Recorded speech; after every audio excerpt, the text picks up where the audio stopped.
Bonjour à tous, aujourd'hui j'ai une petite voiture sympathique que vous connaissez déjà dans les multiples vidéos que j'ai pu faire. Donc sa propriétaire m'a confié l'auto, elle l'avait acquis sous mes conseils.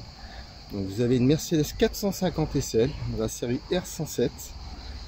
C'est une auto de 79 avec le V8 4,5 litres.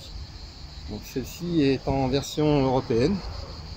Donc vous avez une auto dans un coloris assez rare, un vert d'eau métallisé, qui lui va très bien d'ailleurs. Il doit plaire beaucoup aux femmes. Donc avec un intérieur caramel. Donc là on a quand même une élégance un petit peu plus marquée, avec des pare-chocs assez fins. Vous avez les feux, vous voyez. Européen, on le reconnaît déjà ça, souvent. Vous avez une petite bande rouge sur les américaines. Ah là les phares, enfin vous avez le compteur kilométrique.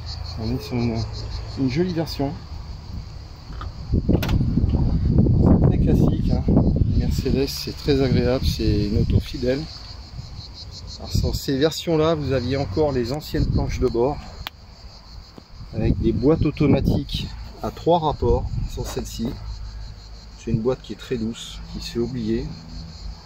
Ça n'a pas une grande différence avec une boîte 4. Ça prend peut-être 500 tours de plus sur des vitesses équivalentes, mais ça reste très agréable quand même. Celle-ci est en version 2 places, vous n'avez pas de banquette sur la partie arrière.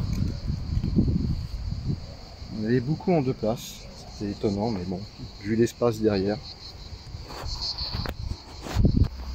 Vous aviez quand même une finition très haut de gamme sur ces autos là pour l'époque, finition en bois. Vous aviez une clim auto, une boîte automatique uniquement, des vitres électriques, vous aviez une centralisation, une direction assistée. Bon là la radio bien sûr dénote un petit peu, c'est pas de l'origine. Vous aviez quand même donc un potentiel assez intéressant, c'est gradué jusqu'à 240 même si c'est un peu optimiste. Donc on va aller faire un essai, je vous dis à de suite.